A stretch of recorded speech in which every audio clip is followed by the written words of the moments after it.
First of all, I want to say thanks to everyone for joining us. Many of you have been through our ThinkSpaces. We're coming live from Miami in a very beautiful facility. We're excited to have this discussion.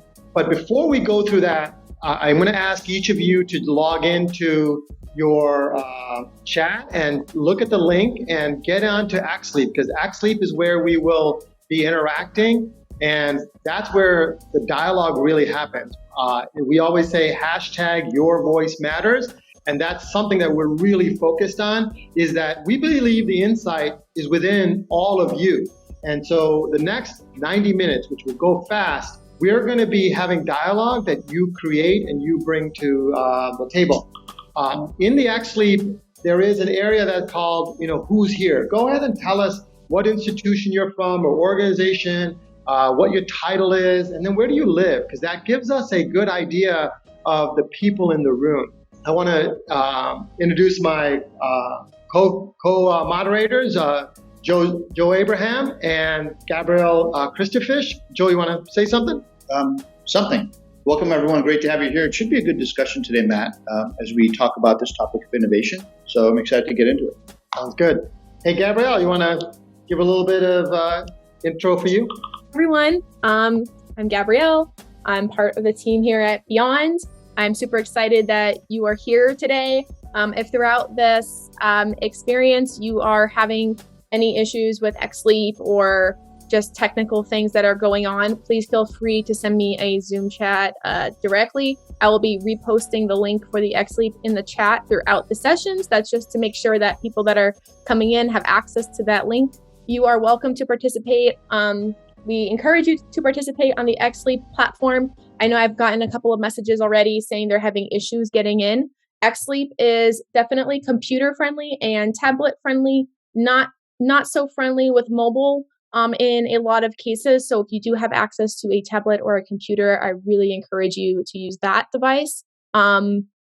We definitely will have folks representing the voice of the chat today. So please feel free to put your comments and have that dialogue in the chat. I know a lot of you have kind of gotten to this rhythm of saying, hey, I vote up this person's comment, or hey, so-and-so, I agree with you because of that, or hey, so-and-so, I am questioning this or that. We will do our best to get to as many comments in the chat as possible. However, as our ThinkSpaces have been growing and there is so much amazing dialogue happening both on the Zoom and in the chat, please be aware that we may not always get a chance to get to it, but that doesn't mean that what you're saying is not viable or not important. It definitely is important. We are reading, we are watching, and others are definitely being a part of that as well. So yeah, just know that we're here to support you. If you have anything that comes up, please feel free to message me directly. All right. And the voice of chat today is JTH, John Thompson Haas. You'll see him. He's part of our team at Beyond. And we also have Nora, who is Nora Cooper from Miami-Dade College. She also is going to be the voice of the chat. So you're going to hear your voices be bubbled up through them. So we're really excited. One, I also want to say, hey, we're about 2 weeks away for Alliance, and we're hoping that we see you all at Alliance. We will have 6 ThinkSpaces live. We will be engaged with you in the same way here, the way we're doing here, but really in live. And the 6 topics are, it is topics that are really relevant. No one's selling you anything. No one's lecturing to you. It is all about us having some amazing discussions. And so we hope that you will be joining us at Alliance. And anyone that joins us for this ThinkSpace will be invited to our wine event on Monday, which should be really good. So I want to say, first of all, thanks to Alliance and the Hug for collaborating with us. They are really thinking about forefront in the way they engage with their community, and we're hoping you see that, and that we hope that this type of relationship can really foster a community that the Hug was really built on. So with no further ado, I know we got about 100 and something people on Zoom, and I know that a bunch of you are starting to get into XSleep, but let's get into XSleep really quick. And this discussion really started with Gabrielle and I having a discussion about what slows us down when we're on campuses. The one topic that we talked about was that procurement always slowed us down, that there is so many handcuffs that are put on that even the vendors can't necessarily do what they really do well because of the procurement process. So, and then when I talked to Joe about the topic, Joe said, hey, there's a cultural issue here. There is these things. And when I talked to JTH, we talked about just leadership. And so we have all these different places that innovation is just getting stifled. And our goal today is for us to have a collaborative discussion around the topic about innovation, because that's what we really need to be doing. But what's handcuffing us? So I'm going to move all of us to the XLead platform and set you up for the first question. Move you all. When we think about brands, I want you all to think about which brands come to mind when you think about innovation. So go ahead. Yeah, there you go. Right off the bat, for anyone who's new, click the blue plus sign. So for those of you that are new and this is your first time on XLead, you'll see a little blue plus button towards the lower left corner of your screen, not the screen where Zoom is, on your own personal screen. Click that, and that's what will allow you to start adding your comments in, just like you see others putting it in. And right off the bat, Apple came in, and I think someone even spelled Apple very quickly wrong on the first one. And the reality of it is there is a brand of innovation around Apple. And we see Amazon in here, Southwest Airlines, awesome, Tesla, IDEO. I need to understand more about IDEO. We'll come back to that in a second. Amazon, Microsoft, Peloton. So what I'd like for you to do is you have these sticky dots that are here. When you think about innovation, what is it around what they do that makes you feel they're innovative? Is it their mission? Is it the culture? Is it their experience that they give you, both customer as well as user? Mindset? Is it their mindset? Is it their product? So go ahead and click on those things, and let's have a conversation about that.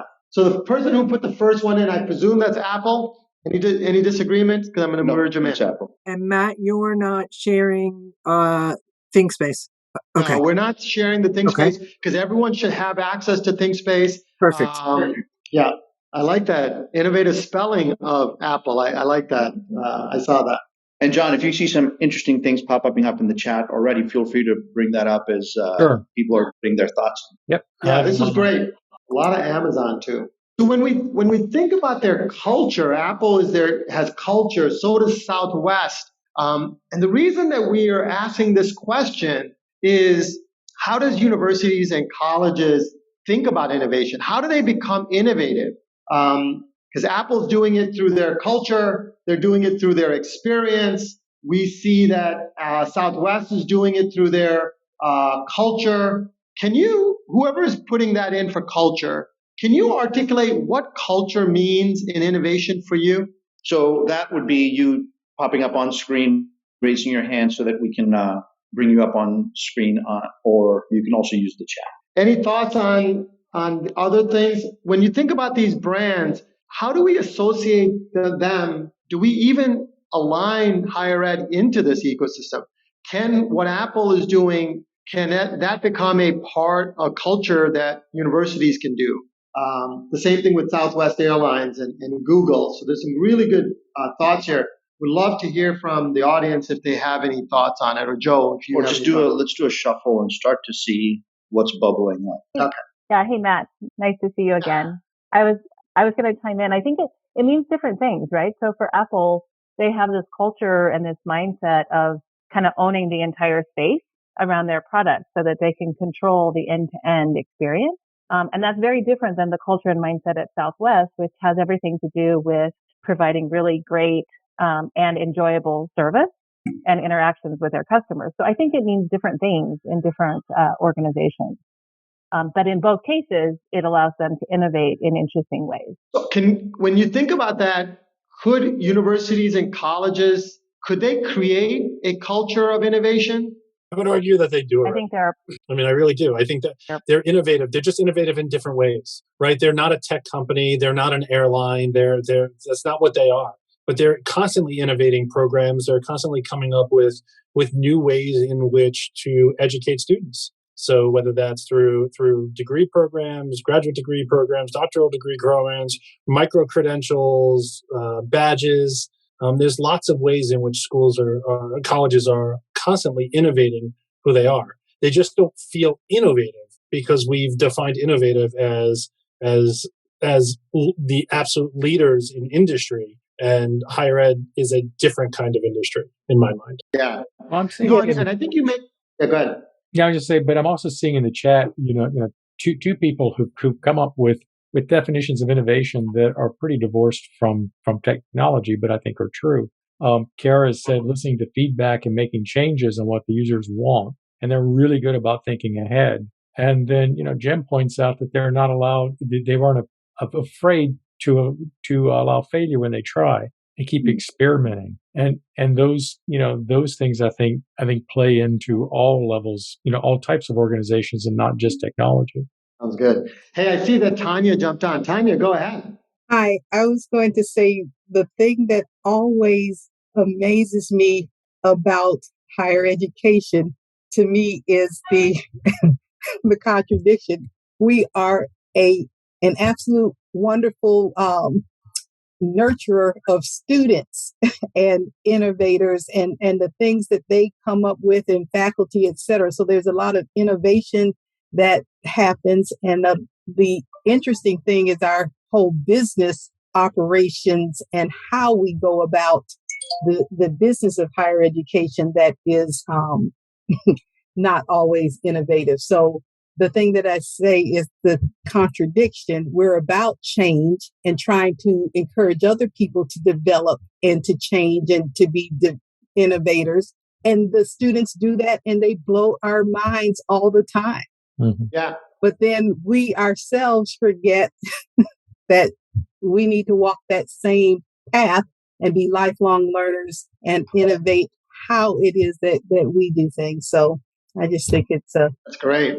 Tanya, welcome. I know you're new to this, so welcome to ThinkSpace. So we always love new people and coming through. And Kim, I see that you jumped on. Do you want to give us your thoughts? I apologize. I just arrived, so I don't know what where we are. Oh no, I think Kim was on. Sorry, not Ken. Oh, I apologize. All right. So yeah, go ahead, Kim. Okay. So I was just going to say that, yes, I think we can be innovative, as was pointed out, and Tanya hit it on the head there too.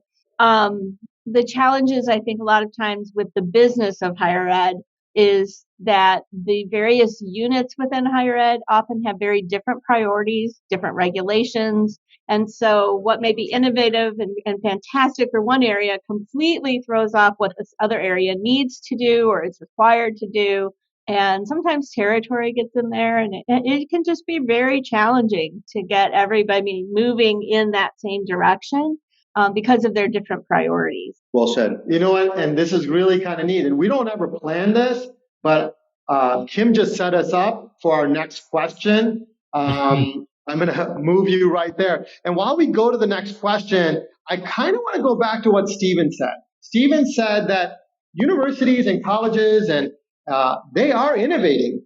They're putting in, new programs. They have, they're teaching the latest, stuff. Some of it is, I don't think they brand themselves as innovative. They're just an academic element of it. So I believe there's a whole side of changing what universities and colleges are really meant to do in terms around innovation and being able to showcase it. Right now, we always hear who's the ranked number one and run number two and the top 25. And yet they're doing so many innovative things and you hear none of that because they're all selling to I want to be the highest ranked, when you probably can be specialized in something that really drives you to have really good success. So if you notice, I threw up the departments like Kim said. So first of all, these are the departments that we just put up here. Is there other ones? I see someone put enrollment management. Okay, that's good. So I don't want to add too many on here, but I want us to go ahead and we put 5 stickies. One is really no one's innovating, right? It's like they're in the 1990s and that's innovation to them. And then, all the way to the other side, which is leading innovation, right? They're the innovators on campuses. And then right in between, there's resistance. There's people who are forced to do it. And then there's followers, people who know they got to innovate, but they won't ever go in front of anyone until 5 other people do it. So go ahead and put, for each one of these areas, tell me what the struggles we are having with them. And how can we think through that discussion in terms of how do we innovate those departments? Because we're putting these technologies in and we're not innovating them at all. We're repaving the path that they've been on. But like Stephen said, we're creating new programs. How are we innovating with all of that? So I'll give you a little bit of time just to go through this. And Jeff, I see you jumped on. Go ahead while these folks are plugging in their stickies. Yeah, hi. I think some of the structures we have reduce innovation. I've already said presidents are risk averse, boards are risk averse, especially when they don't have when they have a lot of debt. They think they can't risk any money on anything new, trying new things. But the accreditation organizations are really risk averse and have stifled innovation in a lot of ways. Some are trying. I mean, we've seen a couple of pilot programs coming out. And the feds have put out a couple of pilot programs on some interesting things once in a while when they see what the landscape is doing. But from boards to presidents to accreditation, it's a risk averse industry, and that's why the startup business and the outliers and all those other companies are seeing higher ed as a place to pluck off a few $1 billion here and there. Because they see a risk-averse industry that's slow to change. Good. It's interesting to look at some of the insight coming in so far. People, really, if you look at the color scheme, the red and the yellow are the more resistant to innovation, and scoring fairly high in that category are HR, finance, a little bit of faculty as kind of the main groups that are seen as a little bit more first to innovation, and then groups like IT. And marketing communications kind of taking the lead on being a little bit more innovative. So that's interesting to see what people either who agree with kind of the data that's popping up, or who would say, actually, I don't understand why this group is getting so high or so low of a score, let's say, in innovation. So I'm going to sort. I'm going to let you all. There's a set of answers that were put in. They're the ones in blue on the bottom. Go ahead and put some stickies there, because I want to sort through this really quick, because I think it's really important. When HR is not innovative, and that's who is interacting with staff and faculty, that I think is stifling campuses. So I'd like to get to that discussion, but I want you all to have enough time to put your stickies in, and if you can do that, that'd be great. And while we're doing that, John and Nora, anything in the chat that we should bubble up here? I'm seeing one sort of thread here is that people are afraid to innovate because they're going to lose their jobs. They risk their positions in the faculty. I'm seeing some people say, yeah, the faculty stand in the way of innovation. Other people are saying, no, the faculty are very innovative. The other thread seems to be a lot of, well, I've been at this university over here, it was very innovative, and I've been in this university over here, and it wasn't. And it really seems to change in terms of how innovative people are and where they're innovative based on the university they're in, which says to me that that's a cultural issue. That you've got universities there that are culturally open to change and universities that are not. Pardon me. I think one comment I would throw in there, because I put this in the chat, is we have innovation happening all over. I mean, it happens all over. It happens in really interesting ways. It's the ability to kind of systematize or coordinate and build all of that into a singular momentum, right? I think that's where large universities have difficulty is, how do you take all of the innovation that's happening and unify it in some way, in a way that makes sense for a university that has 16 different colleges, all of whom have their own voice and their own source of innovation. So it's difficult to have a one size fits all, I think, for any university in terms of this is how we're going to innovate, right? Yeah. So I just sorted out the ones that likes the 1980s innovation, means that they're not innovating at all. And HR, faculty, and finance come into play. And this is so ironic, because the millions of dollars that we're spending on software, and we're not being innovative. Like, we're spending HR dollars and we're spending finance dollars. And yet what we're hearing from you all is they're not doing anything innovative. And that is a sad truth, is that if you're going to go spend millions of dollars, you should be thinking about innovating how you serve your staff and faculty. Matt, would it be true though? I'm just guessing here, and it'd be good to hear from people either in the chat or on video. Is if HR is being kind of pegged as kind of lower end on the innovation, I'm assuming this is staff and faculty who are saying, look, HR isn't doing anything new to recruit me or recruit great talent, retain great talent, compensate great talent, maybe reward all the hard work that people are doing. Maybe no new policies are out on remote work. It just seems like, is that what all of you are kind of saying, is there's not a lot of innovation in how I go about doing my work in higher ed when I see my friends and neighbors who are working in other industries with HR departments doing some really cool stuff. Is that what you're saying? I just want to kind of hear from a couple of you. Am I on the right track or am I off base? I think redundant processes come into play. Timesheets that don't work the right way, things that just get there's a lot of things that just get in the way of HR. There's also the hiring processes can be like, I know that when I want to hire someone, I've got to fill out 6 forms. I got to get it to somebody. It's got to be signed. It gets back to me that this form was outdated as of last week. I've got to do another one, right? So there's a lot of that kind of stuff, and there's no repository for it. I mean, I think that's my institution. I don't know if that's the same at all institutions, but that's the experience that I've had. The people that work there are absolutely fantastic, but they are mired in processes that I think are CYA more than innovative. So got it. Makes sense. So how many anybody else feel that policy and procedure are really what are dragging, in some cases, HR, potentially even faculty and finance down? It's not the people, it's what they're kind of locked into. I see that Jessica jumped on. Jessica, do you want to chime in here? And then Michael, you can go next. Sure. Yeah. So, I think generally with innovation, I think at this point with higher ed and my experience, what I've experienced on campus and then kind of on the other side is going against the grain is how to be innovative. So going against those manual processes, those bureaucratic, ways in getting things done, I think the way higher ed can start to be innovative in a more cultural, like we've mentioned, like cultural way or manner is kind of going against the grain and doing those things that kind of people were commenting about that might be people are driving away from making innovation changes because of their fear.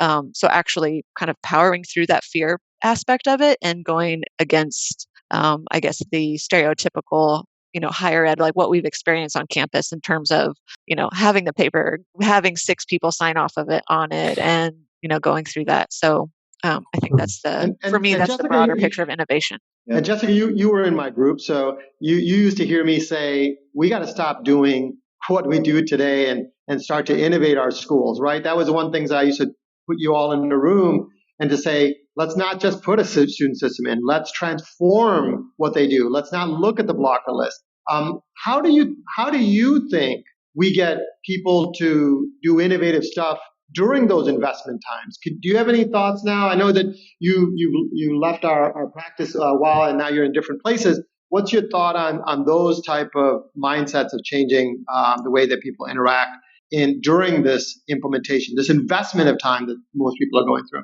Yeah, I mean, I think just off the top of my head, I think it really comes down to getting the right people in the room and they're having those right conversations. I think a lot of times it is more like any type of, like, say, technology implementations, it's coming from top down. And so we're not focused on those individuals processing that paperwork and because they're the ones in it most of the time. They're the ones that might know, let's change this process up. This is what doesn't work.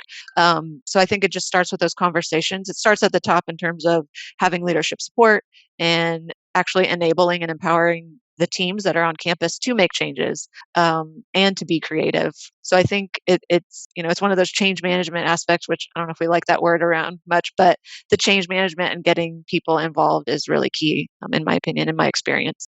And I'm going to draw our attention to 2 things based on what we just heard. One, and these are a couple things that are happening in the chat. One observation from Joshua is an interesting one, and it goes after the faculty side of things, is, hey, if faculty was allowed to own their intellectual property, patents, whatever it may be, right, innovations, And a lot of schools have tech transfer now and all that, but who really benefits from that? And if I'm faculty, what's my incentive to do that beyond having my name in lights, right? So he's presenting that as one of the ways schools can be more innovative, which is to tackle that again. Maybe they tackled it 5 years ago and it wasn't possible because it was a regulatory issue, or 10 years ago because it wasn't acceptable. But today, can we all revisit how intellectual property that's created on the campus, whether it's students or faculty, how it's treated? So that's one interesting thing about on the. So that's a great question, and and the concept of an educational marketplace is going to address this in higher ed as universities and colleges start to think about, what is their asset? Their asset is the knowledge, right? And who disseminates that knowledge? That is the faculty member. And so I've been talking about when universities start to make an educational marketplace and they have peer-to-peer relationships, you will start to see the best professors teaching the best topics. Gabrielle has a calc teacher that she said, hey, Matt, he's the best calc teacher around. And he's sitting at one campus. The question is, why isn't he teaching all of these Why others? isn't his course available to anybody? And sure. so this IP is going to be an interesting, coming, right? And remember, when tenure now becomes less, like that's one of the things you're seeing is that people are questioning tenure. Because tenure kind of gives you a little bit of I don't have to do a lot of innovation. I can just go retire and do my work and do my research. And I think when we start to look at IP, and you say, I own that, I need to modernize that. And then the marketplace, just like iTunes, the best artists are bubbling up. It doesn't need to have a record label person anymore. And so now it says, hey, I'm the record, I'm the artist. I'm the artist. Yeah. Let me start making money. And I think we will start to see it. I had a discussion yesterday with the CEO that I spoke about this and said, how do we enable faculty to own their IP? So it's coming. So that's good because 5-10 years ago, you couldn't even entertain this conversation, but there is an opportunity to be innovative here. Here's another one. And this is more on the HR side. And I think Deb points out that her observation is that HR departments, specifically in higher ed, are a little stuck. They're struggling with understanding what's happening outside of higher ed, right? So outside of higher ed, there's all these innovative recruiting strategies. There's all these different comp structures. And if higher ed doesn't catch up to that, retaining, let alone recruiting talent, is going to become harder and harder. So I see Michael been patient. Mike's been very patient.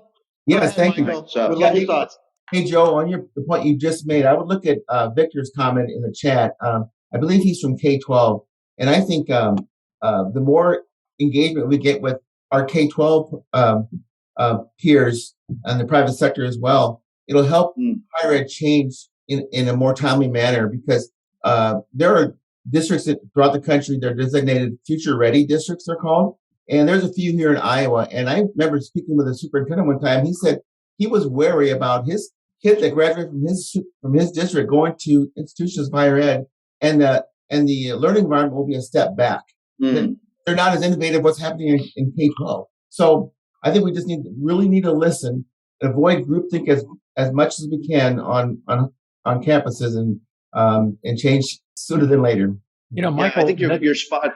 Go ahead, John. Were you going to speak? Yeah, I was going to say and that actually ties into something interesting that Tanya put out there too. Is that one thing that helps is creating a transformation office because people just need help in thinking about innovation and moving forward. If you walk up to somebody and say innovate, they freeze. But an office can really help people move forward, and so that's kind of a lot of builds on what Michael is saying as well. I'm sorry, go ahead, Joe. Yeah, and to that point, this idea of not just looking inside higher ed for best practices. We just got done talking about what if you look a little bit into the K through 12 world of what they're doing, but then why not have HR directors and marketing communications people and student services people, let alone finance people, visiting with individuals who are in completely unrelated industry to see what they're doing.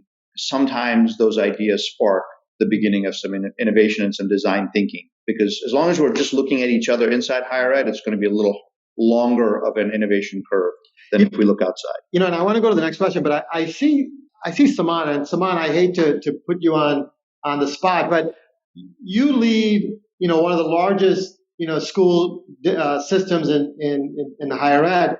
What is your thought about innovating? Because you're supporting the technology of these campuses, both in HR, finance, and student. What are you seeing in terms of how HR, finance, and even student are they innovating, or are they stuck because of certain things that you see? And maybe it is structure, maybe it is some protocol. I think it'd be great to get your perspective, Saman, if you have a few minutes. Matt, so I think some of the points that were mentioned earlier. So, yes, we are higher education, but we are also public sector. We are part of New York State. We have to follow the same procurement processes. We have a number of policies that we have to follow with the state. And I think they have a role to play. When we want to do something, we have to be sensitive to what the state is doing, what the state guideline is. I see procurement as one of the kind of inhibitors in a number of things we want to do. But again, the processes come on the way. So I think some of the things that have been mentioned earlier, I completely agree with that. Yeah, and procurement. It's funny that you spoke about that, because that's how this discussion started. Because we understand it at Beyond.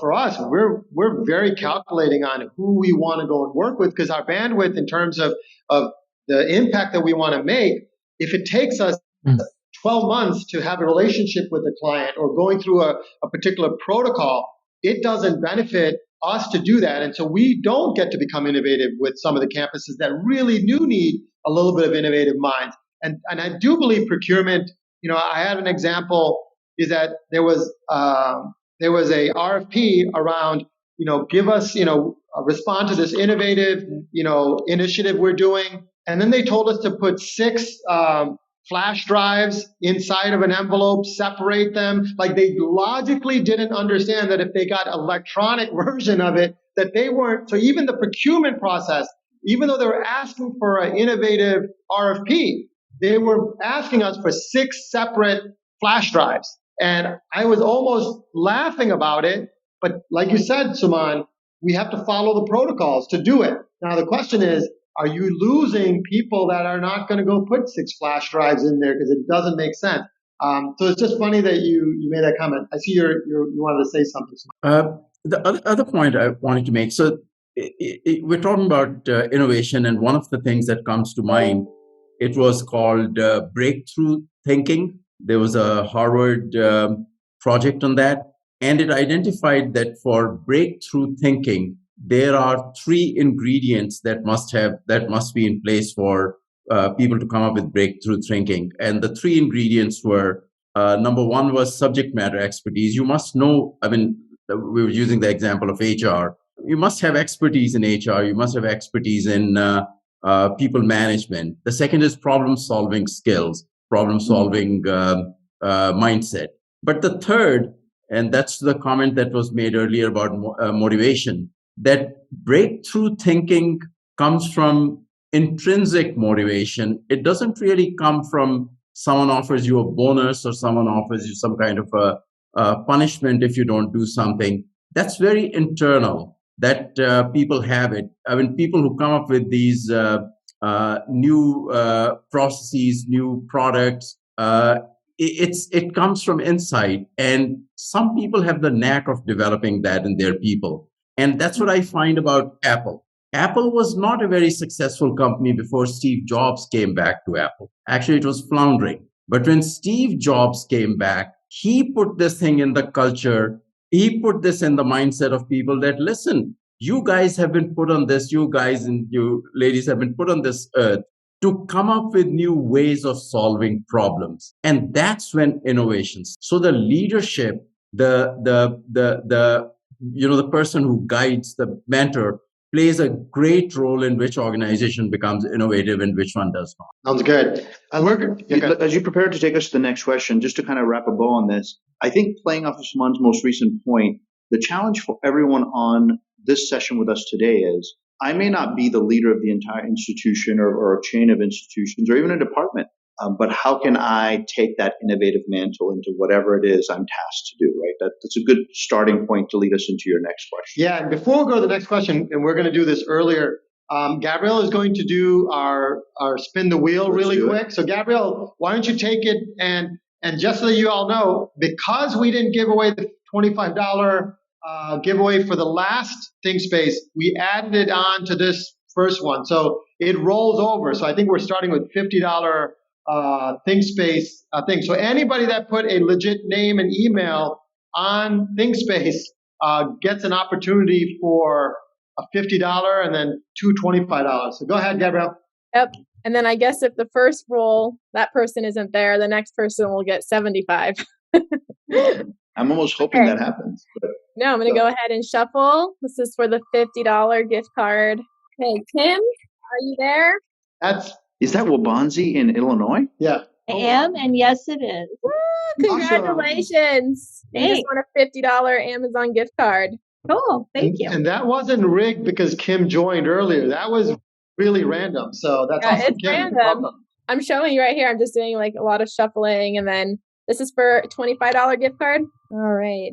Oh, that's not fair. Hold on. No. I don't get to win that. Luck. Okay. Zia Jones? No, Tim's right. This is rigged. I'm here, but give it. I'm here, Awesome. but give it to somebody else. Give it to somebody else. No. No, we can't do that. It's part of protocol. Procurement's going to get upset at us. That's right. You're going to have to take it. Okay. Awesome. Congratulations. And we have one more $25 gift card to give away. And I'm going to encourage anybody that's coming to Alliance to join us. We're going to have really good sessions. I hope we all can meet you all in person. I know the Hug team is excited about it. So a little wine doesn't hurt. Billy, are you here, Billy? Maybe. Yeah, I'm here. Awesome. Awesome. Congratulations. All right. Congrats to our winners. I'll be sending those out hopefully today. Thank you all. So Thanks. we're now going to dive a little bit deeper into the conversation that we had. Saman started to articulate it. Stephen started to articulate it. What is stifling campuses from innovating today? We talked a little bit about procurement. What are the frustrations that you see? So go ahead, and we put vote ups because what we want is if you see your peers put a really good response instead of you retyping it, go ahead and vote them up. So because it becomes your vote too.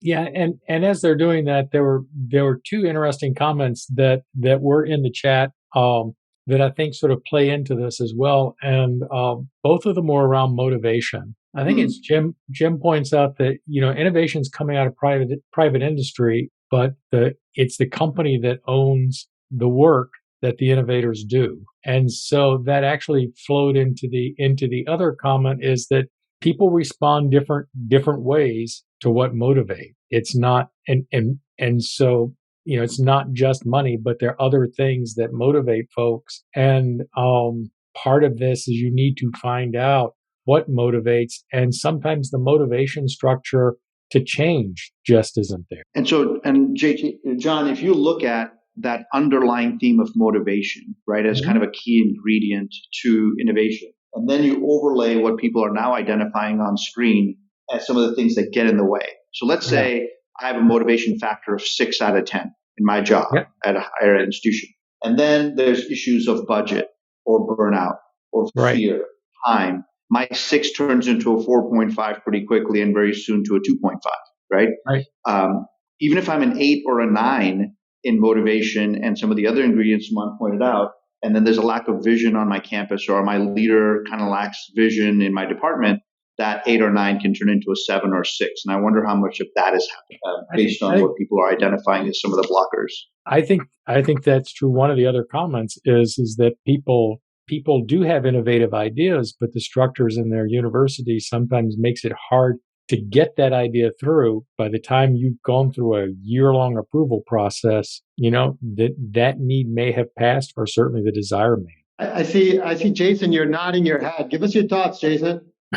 It's just a very interesting perspective. It is so much that happens in that space where we're looking at what the blockers are and what are the processes and the people and everything like that. It just it's interesting.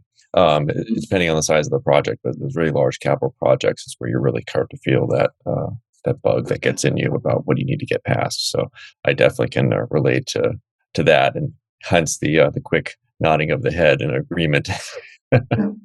Thanks for the spotlight, Matt. And Jason, you also are a faculty and teaching. So I think some of the, we always kind of blame faculty in terms of it. Are there things that handcuff faculty from innovating themselves? Time, the biggest piece, the turnaround time. Most of my teaching is all on the adjunct side. So my time is sometimes dictated by contracts. So a lot of ideas and thoughts go into preparation, but when you're looking at the course and you may not get it until 2 weeks before you actually get started, the innovation kind of comes as you get started. So I can see it from both sides, from the former administrator side of me to being a faculty member today. And when I was administrator, it was mostly around people and process. When it comes to being a faculty member, the holdbacks and innovation really kind of come to how much time you have to prepare and being able to pivot quickly to a lot of different types of subjects. So it's probably similar on both sides. Can I ask a little bit of a controversial question here? And not that I normally ever talk about controversial questions, but universities spend a lot of money on a lot of different things, right? They spend it on buildings, spend it on athletic facilities, they spend it on recruiting, they spend it, and yet the things that they're really, their asset, which is the knowledge that they disseminate, is it not, there isn't enough investment, not enough instructional designer, not enough technology that allows you to streamline your content into something? Do you think there needs to be more funding and more focus for faculty to, because they're disseminating the knowledge, but you need a structure to allow for that knowledge to be, put out to market?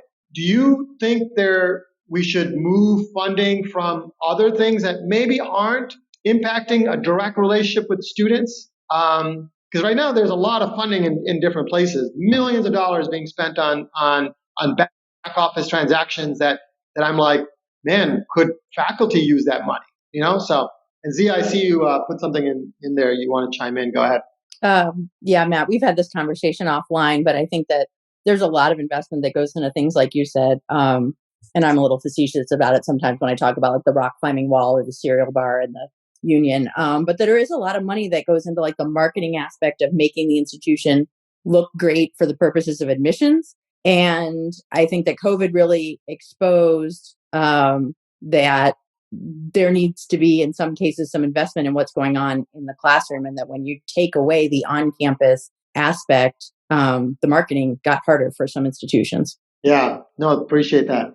I'm going to sort really quick because there's some really good responses here. Let me just sort up. And I bet you a lot of doubling up on that. Yeah, I merged as many as possible. Okay. So, but I might have not been successful. So what's stifling, bubbled up to the top, is politics and individual agendas. Now, can we just talk about individual agendas? Can anyone tell us how we move away from individual agendas? And is that individual agendas at the faculty level, at the C-suite level, at the P-suite level, meaning presidents and chancellors and provosts? What level are you thinking there's individual agendas? Anybody? I have an example, Matt, from the University of Arizona. I have an example. We have separate vice provosts for global, online, main campus, and they all have their own business models and their own enrollment management and their own recruiting. And in some case, they're recruiting students away from one bucket to go. We're just reshuffling the deck, right? Yep. Like we don't have, this is my thinking, right? And I sit in IT, so take it for what it's worth. I'm not an academic leader. But we don't have a unified strategy across all of our learning modalities and all of the types of students that we're trying to support and help be successful. And sometimes those individual silos end up competing with one another in ways that are not highly. So that's one example, I think. Each VP is motivated by the expectations they're given and the outcomes they're being asked to create. Not necessarily the overall greater good. I'm sure there's a lot of head nods going on that one, right? Yeah, and really quick, I just saw Kaylin, put something out there saying students want more than just a class or an education. And so I think my question to the audience does faculty, we need to be more investment in faculty and what they do? And what I think Kaylin is kind of saying is the consumer is saying, I need more than just courses. I need. And I'll be honest, I think my daughter, who's going to a school that has a lot of culture to it, I think she's looking for more than just books, right? So Kaylin, I think I understand what you're saying. Go ahead. And someone even mentioned in chat that this should fall on us pretty heavy, that the big tech companies are starting to partner with certain universities to say, look, that 4-year degree, we don't really care about it anymore. So if you can get a student out in 6 months to 10 months with a couple of certificates, we'll hire them, right? That's how does schools innovate, and how does the whole brand innovate around something like that? Because that's external innovation happening, forcing higher ed to make some decisions, and it'll be interesting to see how people are responding to that. Yeah, and I see Paul Roach in the chat said innovation is not necessarily part of faculty evaluation. Mm-hmm. So I think this goes back to, you have to put the carrot out there if you want people to be innovative. So campuses, and Paul, that may be your point here, and I don't know if you want to jump in, but I think the point is, if you don't incentivize people, you don't give them the metrics, a lot of them are just going to do the repaving of what they do. They're going to do their day job and they're going to walk away with that. And I'm always a believer of, what are the outcomes that I'm really driving to? How do I get my folks to go there? How do I incentivize them? And maybe, Paul, I don't know if you want to chime in, but it was a good point that you made in the chat. Sure, Matt. I think you really captured what I was trying to say. But yeah, it's so if you're evaluated on teaching, how many students you taught, or what the number of research proposals or grants that you're bringing in, there's really no room for innovation. I would say that, a lot of the faculty evaluations are directly tied to merit increases. If that's a 2% pool, there's really no incentive for the faculty, at least the older faculty, the tenured faculty, to be inventive in their classes necessarily. I think junior faculty want to get out, new methods of teaching or instruction, but sometimes, older faculty are using the same syllabus that they might have been using in the 1980s. So, yeah, no, that's awesome. Having been on the faculty, I nod my head. And Cindy Sanders here in the chat makes a very similar point in terms of there's that sort of holdover thought process in the institutions that faculty should control everything in the classroom, and they just assume that they know how to. They're in a research university, how to teach and how to push their course to market, and that may not be the case. So, there's some really good bubbles up here, right? And so the fear was the second one. There's fear. And I'll tell you, we hear it all the time, that, we don't necessarily want to make the change because we're afraid, because that is not what they're goaled on. They're also risk averse at that point. And so there is a fear that I think is predominant in many campuses around there. And then the third one, when we bubbled up, was the lack of leadership. I would love to hear that, because I believe campuses that are going to innovate have to have leaders that think beyond what they need to do today, beyond what they do in their day job. Joe talks about adaptive leadership in terms of, you got to look past the ball that you're dribbling, whether you're in basketball or in soccer, and look up and look at the things that's in front of you. And I think that's a lack of leadership when they are just looking at what they have to do today. I'd love to hear any thoughts on it in terms of lack of leadership. And I know you speak about it all the time, Joe. So. Yeah, someone gets ready to raise their hand, and John, you can let us know if someone does. I'm interested to ask you this question: Is higher ed better off innovating based on given the realities we see on the screen, right? And these are big issues. Solving some of these are not overnight things, right? So let's assume that on a majority of campuses, some combination of these things are very, very real. So given that reality, is it better for higher ed to innovate based on external forces and then just respond? And hey, there's a challenge. Enrollment is shrinking. Degrees are not being as valued. Students aren't wanting to come on campus. So as external forces are changing, then it kind of forces some micro innovations or smaller innovations. Or should higher ed really say, long before things change, we're going to anticipate the change and go innovate, more like that Apple or Amazon type mindset? What's more realistic and what's better for, let's say, the next 5 years in higher ed? Yeah. So the way that I see this, and I think the reason that we have a lot of the constraints that we have is universities and colleges, whether you're a community college or whether you're a big state system, and even the private, they're like big cruise ships. They're already in sea. Right. So telling them to, rebuild that engine and rebuild that boat to serve someone else is a hard task because they have to sail that big, massive boat. And that's the struggle. They can't do that because they still have to keep the lights on. They still got to serve the 30,000 kids that's coming through their door. They still have to make sure. And I think there is this balancing act that schools are going to need to think through. I do believe, and I've put this on my LinkedIn a few times, that higher ed will not change unless external factors make them change. So yesterday, President's speech had a little bit about skills and being a part of the strategy in terms of giving education more access. Well, universities and colleges and community colleges could take that and say, okay, let's build out some of these new programs around that skill. But to the point the group's making is if number 1, 2, and 3 involve politics and individual agenda, fear, and lack of leadership, who at that college is going to say, oh, based on the president's speech, let's look out 5 years or 10 years and start doing some things very different? Is higher ed more wired to say, hey, look, the pandemic hit us. We got to figure out how to go a little bit more hybrid virtual. Let's figure out how to go hybrid virtual. In other words, something changed outside that forced us to think differently. And then we adapted really quickly and some really cool things happened. But is that kind of the innovation model in higher ed? Because I think if we can come to terms with that, then I think a lot of the smart people on this session can go, okay, I'm going to watch for these external forces kicking and then innovate based on that. Yeah. Versus getting frustrated that I've got a way to transform higher ed, but my leadership won't even buy in because they can't even look up. In your example of the little basketball player or soccer player staring at the ball rather than looking up at the competition, if leadership's staring at the ball, how am I going to convince them to look up? Yeah. The one word I would use a lot is you got to have courage.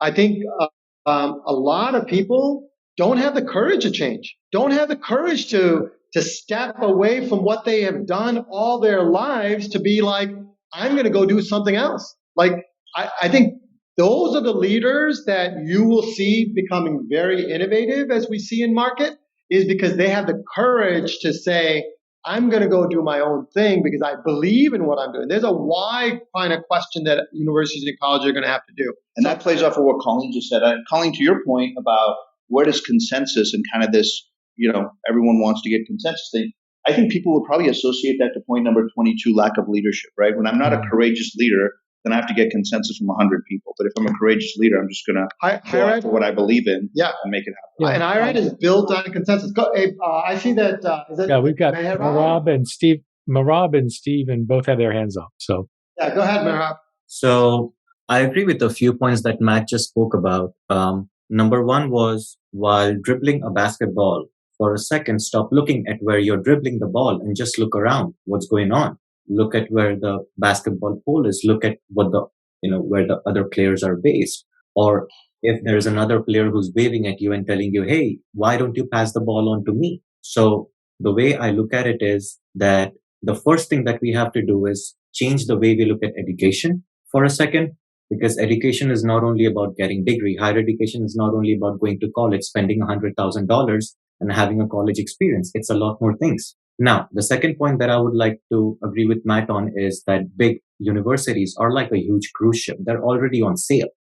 So you can't expect a big cruise ship to say, okay, now you got to invest another $1 billion and get 3 more cruise ships. That's not possible. So we got to start doing that on a micro level. Now, micro level starts, to me, in my experience, it starts with the departments, where the departments can go with very small moves. It doesn't have to be a big move where everything's getting changed. And the thing I feel is stopping this is one, the fear of what's going to happen next. What if I take this move and it backfires? Or if I take this move, how is it going to impact my results that we're going to have on a bunch of students or whoever is enrolled to a certain class or a certain department?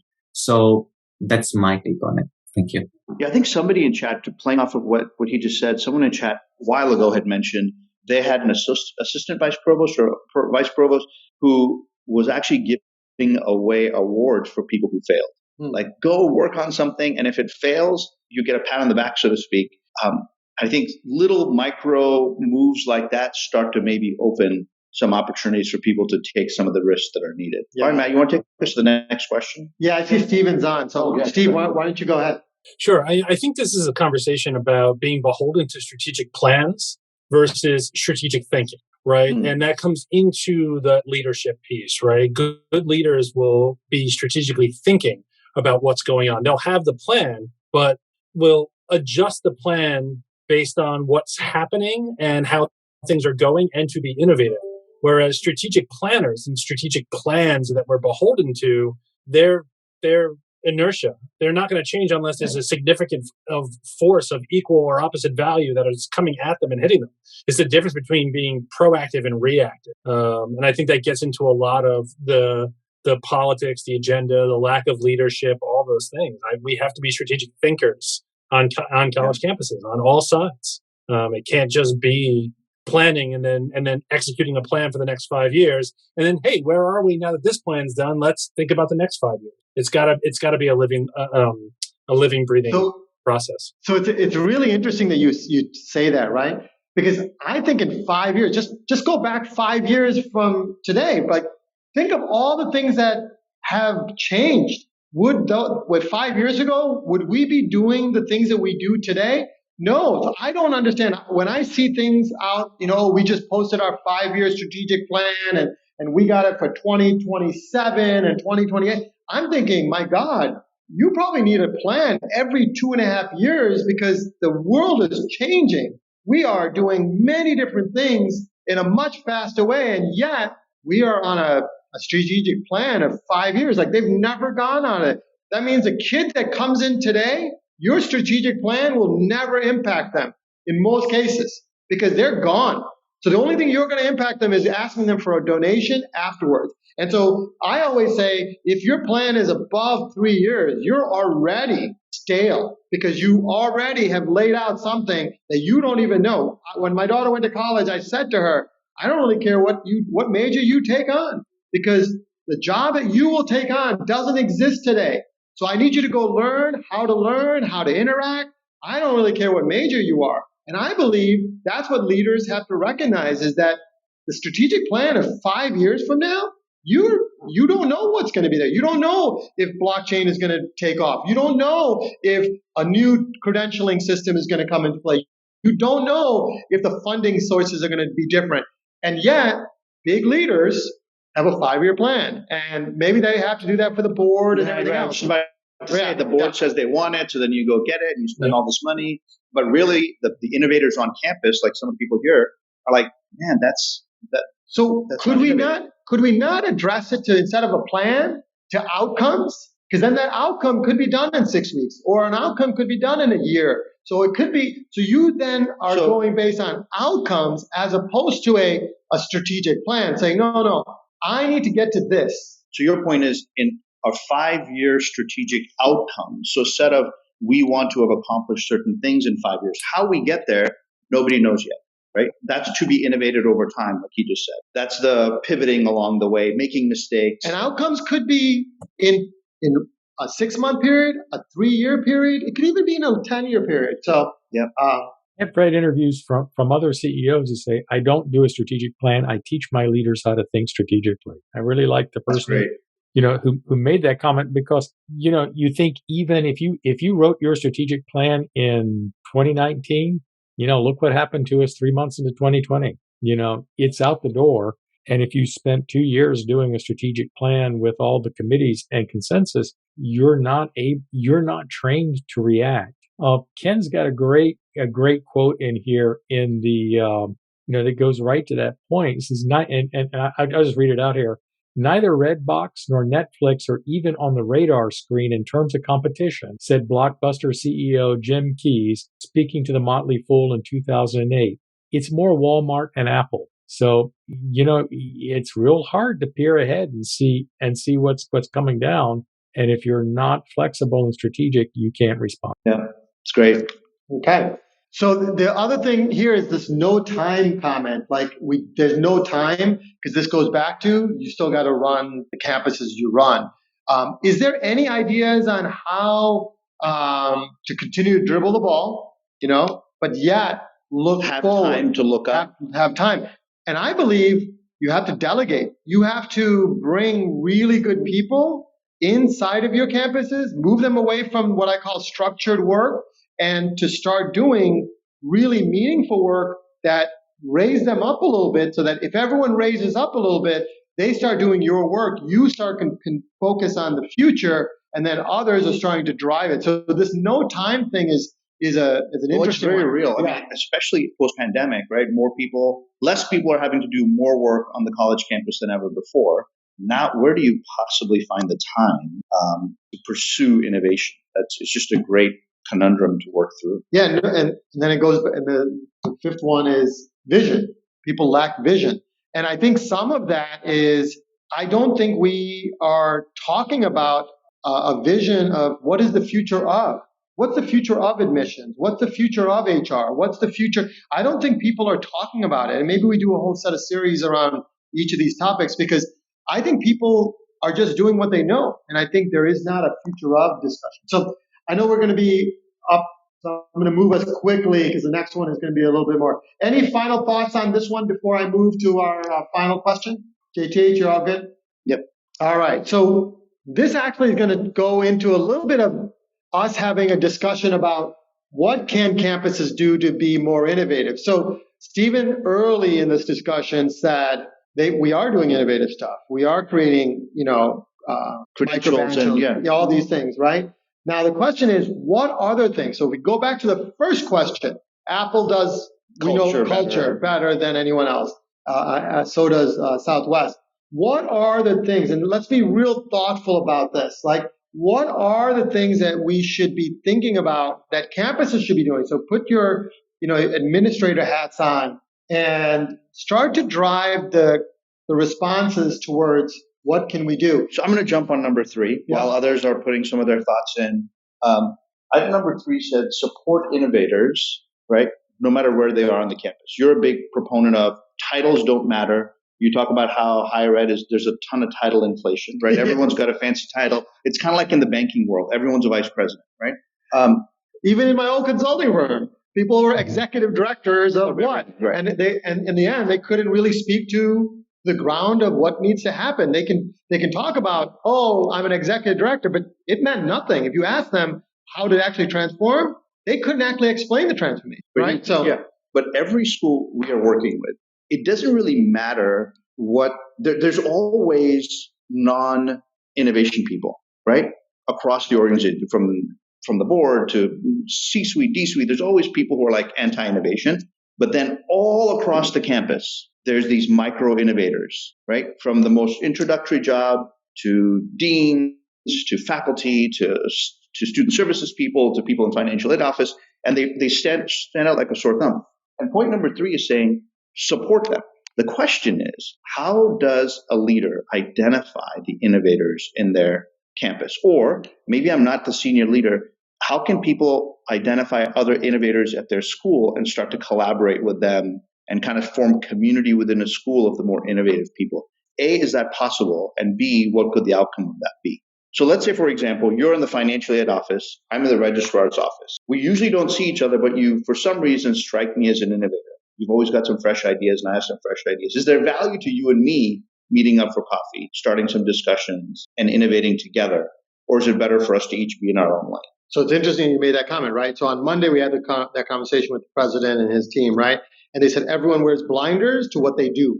So the financial aid directors, they're blinded to what they do. They need to package aid. They need to make sure that Title T2, Title 4 is returned, and SAP and all these things, right? And the registrar is trying to, make sure enrollment is there, make sure that there are prerequisites, but they're not actually interacting to be like, how does enrollment impact it? In a way that is thinking about the future of how packaging should be done, the way that admissions should be admitting to, and then having the onboarding in a little way.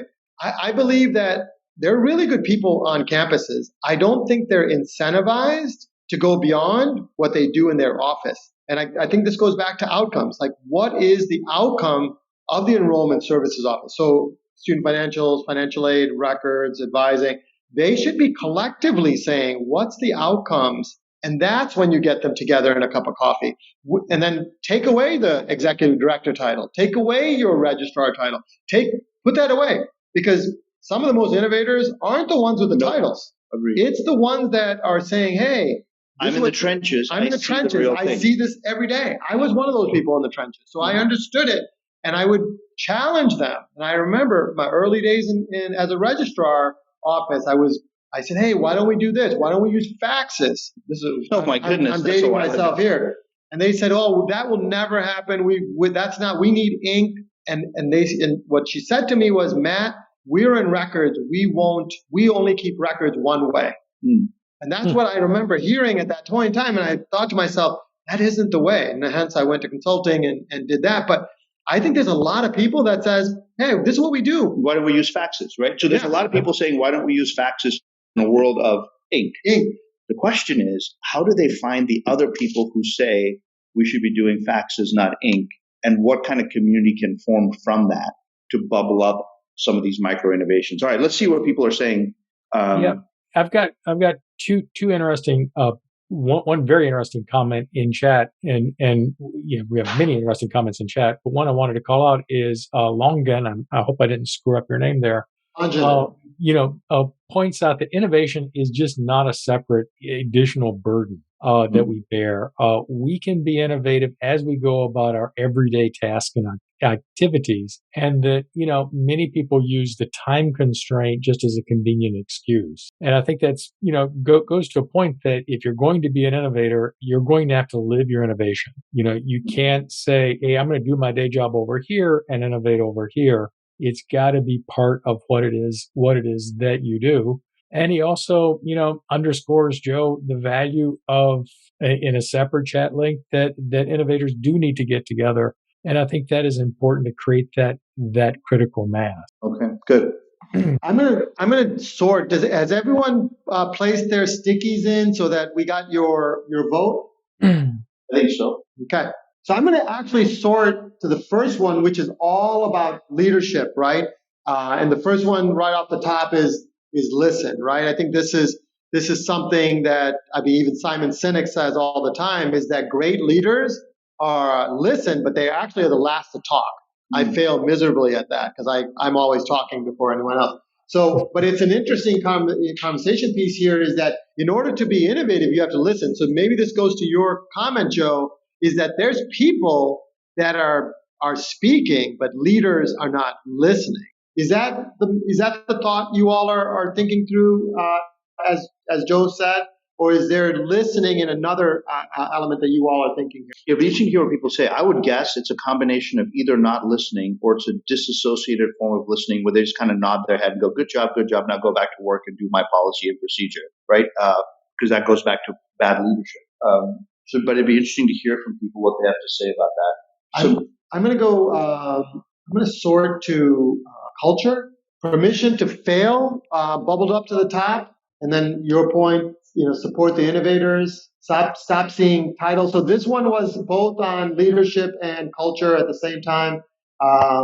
Give up on the need of consensus. Now that's easier said than done, right? Mm-hmm. But if you look at all the schools that are doing amazing stuff, this was one of the first things that went out the door was consensus. Yeah.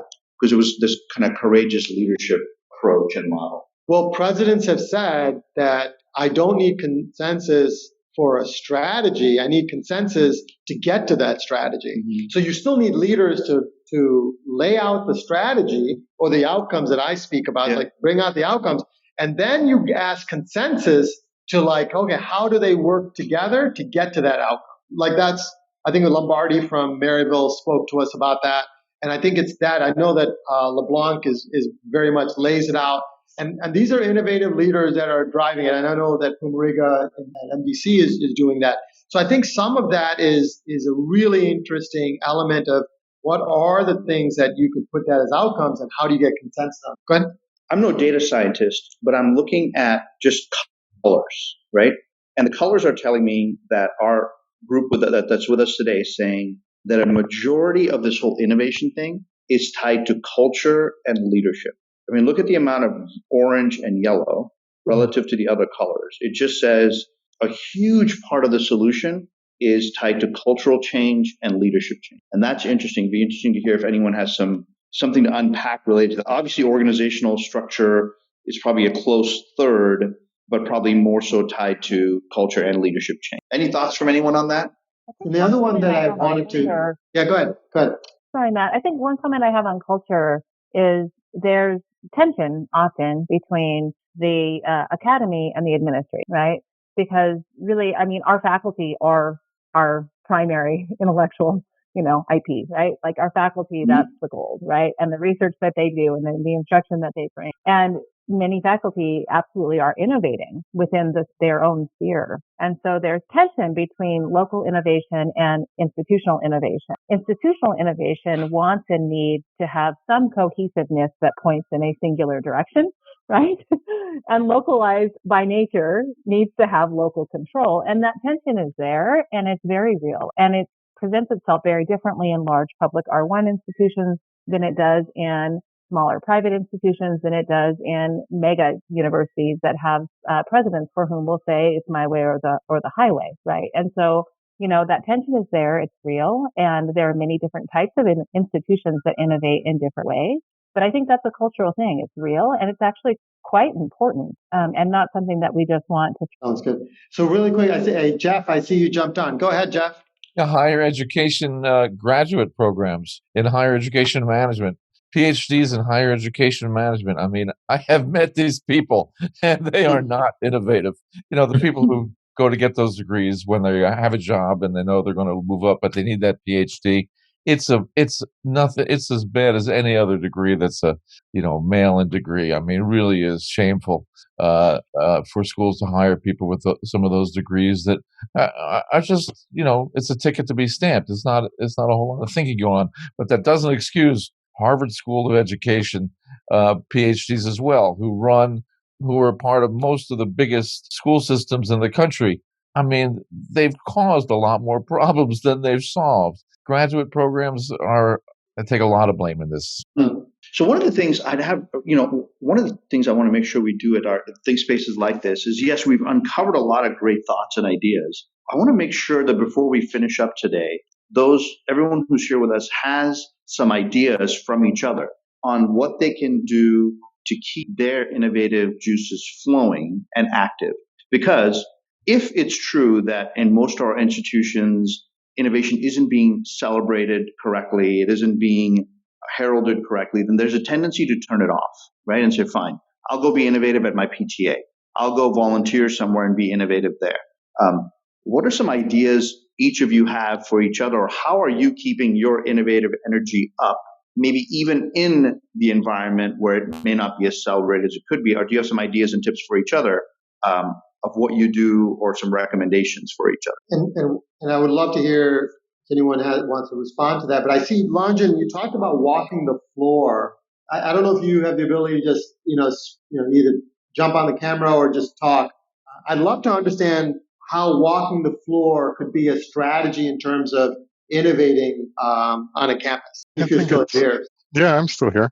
I think it's touching on a lot of points that we already addressed throughout this conversation, and including everybody, having, that conversation between colleagues that don't usually work with each other and fostering that dialogue. One of the things that I definitely believe, and I see here with, a lot of my teams as well, just not being that manager leader, that is completely isolated from the reality of what's going on, and making certain decisions in a silo or isolation just based on numbers and based on, limited information, but actually pretty much having that dialogue, walking through an office space, and saying good morning, and having really that relationship, even with the staff, where they feel that there is an open door. There is a person that, they can approach, they can exchange an idea, they can bring up something that has a lot of value, and it kind of sets that foundation to what, innovation could look like, because then staff feels empowered and they feel that they have that channel, that mechanism to express their ideas, rather than looking at an organization as a very hierarchical structure where you have to pass something to your boss, then your boss passes it to the next person, and then maybe or maybe not, eventually someone may hear, or the right person may hear about your idea. So that's what I meant with walking the floor. It's really being open and actually carving time out of one's day to make those rounds and have that interpersonal connection with all the staff that in reality do all the work. So great. There's idea number one for everyone, right? No matter what my role, if I've got any kind of a team, how do I not book myself solid with meetings and find that time to walk the floor, ask for ideas, find problems, and then get people in a room and say, how do we solve this problem? Joe just identified a problem. Hey, everyone, let's go whiteboard this out and think through a solution for it, and kind of doing micro innovation. So great. That's idea number one. Any other ideas you have for each other of how you could be fostering innovation within the area that you're in, or that could potentially impact your whole school? Yeah, Jessica has her hand up there, Joe. Great. Go ahead. Thanks. Kind of tying off of that, but I think it is being innovative within the group you control directly. So, I mean, we can't always affect change broadly, and it's a long-term thing. So it's those little things like you said, walking the halls, but also, going to somebody and actually empowering them. Hey, I don't know, our sign-in sheet. Let's get this away from paper. Do you have an idea? Bring it later, and start fostering that type of conversation, and then empowerment. And then, it's one of those things. It's like the circle then goes to another circle, and another circle just gets broader and broader. I think that's the best way to just impact change in general. But also, if innovation is what we want to accomplish in a department or at the school or within your team, it's kind of like making sure that's the way of life, like the way you do business. Be innovative in everything. It's not just let's pick one thing innovative in. It's a continuous journey all the time. Day one in the morning, you're being innovative. How do we do this with group? And you have to incorporate everyone, as we've all mentioned, beyond the title. Yeah. So my takeaway from that comment is, how do I protect my team? So even if I've got a 2-person team, 4-person team, how do I allow them to fail and protect them through the failure? Because I may not have that protection, but can I provide that protection to someone else to allow them to innovate and fail, so that we ourselves become this little innovation engine within the school? I love that idea. What were you going to say? Well, and I think it comes to that. I think inside of people are talking about innovation hubs and skunk works and things like that. And it's funny because when you say skunk work, it stinks, but really there's these things that need to get heartbeat of a great organization. Can you explain a little bit of that? Because I think some folks So in outside of higher ed, they're called islands of excellence, where 2 or 3 people from cross departments will identify each other and go, hey, you know what? Let's grab coffee. And they go grab coffee, and over coffee, they have a couple aha moments, and then they kind of gather a team and put some ideas together, and then they develop it. And then they don't just take a half-baked cookie. They take a fairly well-baked cookie to leadership and say, hey, a few of us have come together. We've thought through this. Here's all the challenges. Here's all the problems. Here's our idea. Can we get a little bit of oxygen to advance this forward? And then that usually, hopefully, gets a little bit more energy and a little bit more energy. And before you know it, you've got kind of this transformation department, division, skunk works, where great ideas can come. And then people start hearing about it and go, hey, I've got an idea. Can I bring that to you guys? And eventually, it takes some time, but before you know it, that group starts getting a little bit more support, a little bit more funding, a few more C-level people get behind it, and it can be fairly transformative. But it begins with that 1 or 2 or 3 people getting together on a campus and starting to light that flame. Yeah, and we're coming to the bottom of the hour, so I want to start to wrap up. So go ahead, John, and then I just wanted to go. I sorted it according to org structure change, because I thought it would be important for us just to talk through it. And there's some really good responses here. Go ahead, John. Yeah, I was just going to say Michael Gonzalez also had his hand up there for a while there. So let's hit him real fast. All right, Michael. Yeah, thanks, guys. Just real quick on Joey, walk in the hall. That's got to happen. We're all foot soldiers, so to speak, and stuff. But that alone will take years, right? Matt, you might remember over a year ago, I shared with you an article on the history of the accreditation bodies, where they came from and how they're established and how they run and stuff.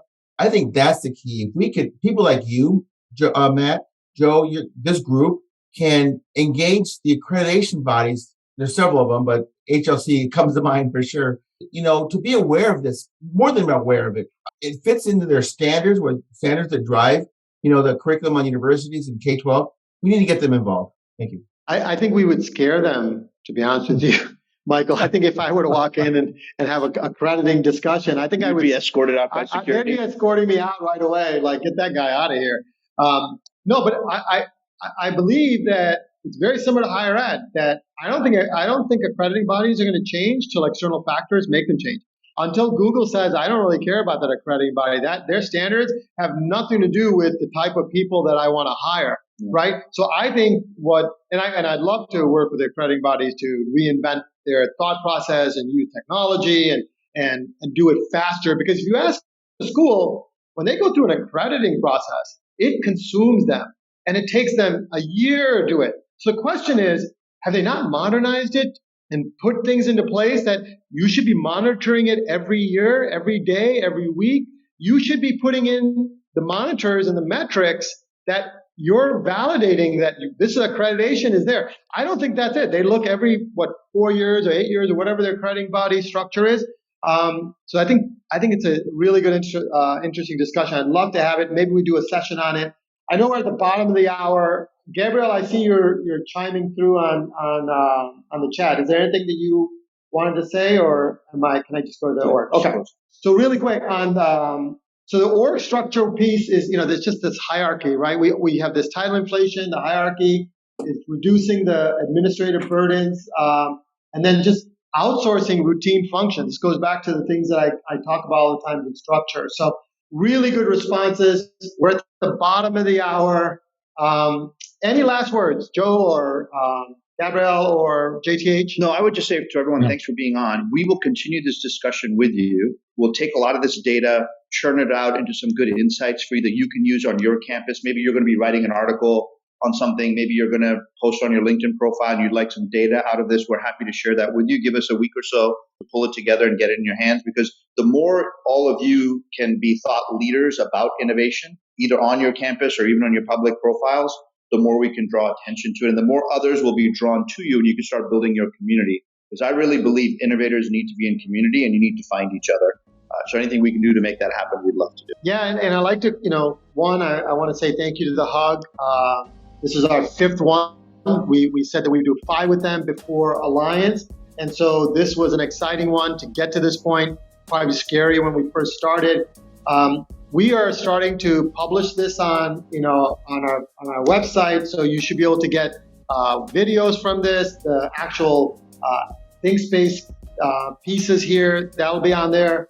And then we're creating just thought insight, and we believe that a lot of what you do is the thought leadership that market needs. So one, I want to say thank you to everyone that joins us. We get this amazing crowds in these discussions, so I'm really grateful for that. But I love to have you at Alliance. Like I said, we have 6 of them. So if you're planning to be at Alliance in Seattle, come and join us. We have this big space, really cool space, and we're going to have 6 topics, and we have pre-mingles, and our whole crew will be there. We're hoping you'll join us there, and we'll have a good time. So with that, I'd like to say thank you. And we'll go into post-mingle and then take it from there. We'll stop recording soon. Thank you, everyone. Have a great day. Thanks, everybody. ThinkSpace is powered by Beyond Academics. It is produced by BNext Global. Our music is by David Cutter. We'll see you next time.